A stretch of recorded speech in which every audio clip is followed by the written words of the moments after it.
সমাবেশে এখন বক্তব্য রাখার জন্য আসবেন যার রক্ত যিনি পুলিশের সামনে বুক পেতে দিয়েছিলেন এবং পুলিশের দর্শক স্বাগত জানাচ্ছি লাইভে। দেখতে পাচ্ছেন সোহরাওয়ার্দী থেকে রংপুর বেগম রোকেয়া অনেকটা দূরে বাইতুল মোকাররম যার রক্তদানের জিপিও এলাকা দেখতে পাচ্ছেন। বাংলাদেশের শিশু কিশোর তরুণ তরুণী শিল্পী সাহিত্যিক গবেষক নির্মাতা সর্বস্তরের মানুষ রাস্তায় নেমে এসেছিল এবং বাংলাদেশকে শাসকের কবর থেকে উদ্ধার করেছিল। সেই শাহাদাত বরণকারী জনাব শহীদ আবু সাইদের বড় ভাই জনাব মোহাম্মদ রমজান আলী, জনাব মোহাম্মদ রমজান আলী।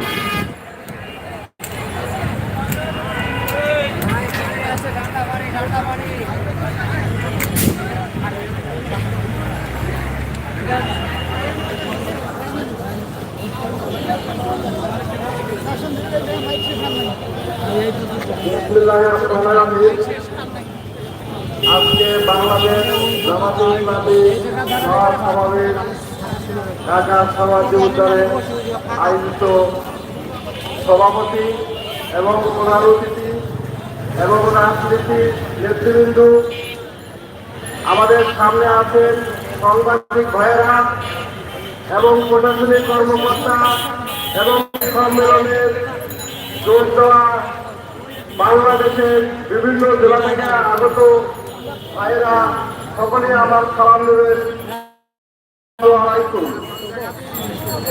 আমি আজকে এই সমাবেশে উপস্থিত হয়েছি শুধু একটি দাবিতে, সেটা 16 জুলাই যখন শহীদ আবু সাইদ 2 হাত প্রসারিত করে পুলিশের সামনে যে জীবন দিয়েছিল, সেই কারণে বাস্তবতাকে আমরা আজকে পেয়েছি।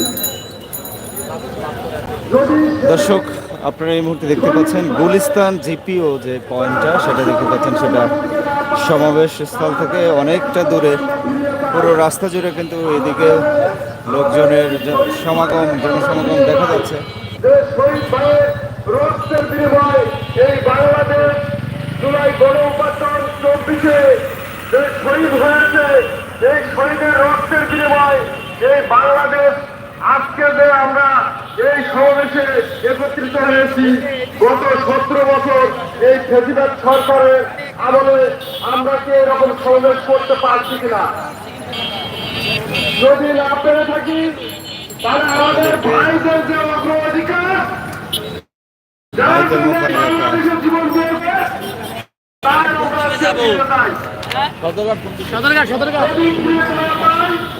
আমাদের ভাইদেরকে ফিরিয়ে দেন। আজকে দীর্ঘ 1 বছর কিন্তু আজ পর্যন্ত আমরা ওই ভাইয়ের অভিযোগ পাইনি। এই বাংলা মাত্র 200 টাকা। সবাই সীমিত, সুযোগ সীমিত, স্টেপ সীমিত,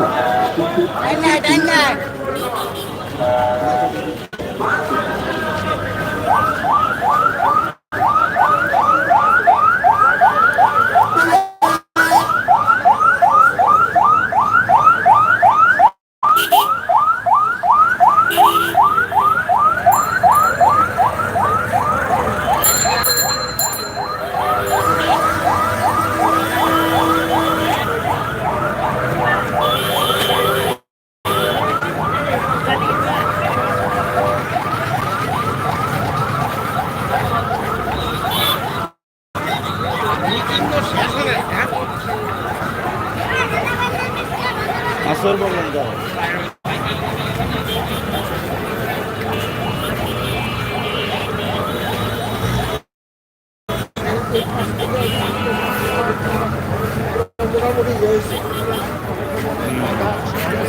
গরম তো হয়ে গেছে পুরো ঢাকা।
দর্শক, প্রচণ্ড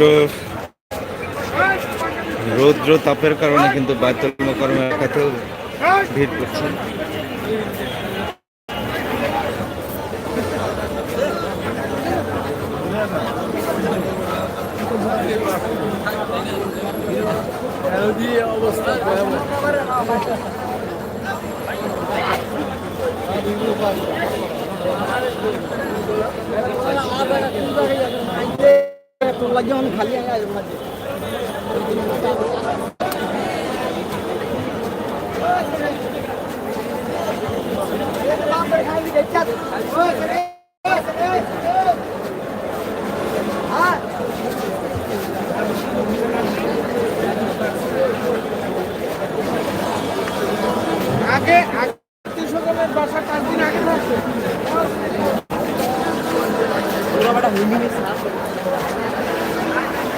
আপনারা দর্শক দেখতে পাচ্ছেন বায়তুল মোকাররম এলাকাতেও কিন্তু লোকারণ্য।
Halo.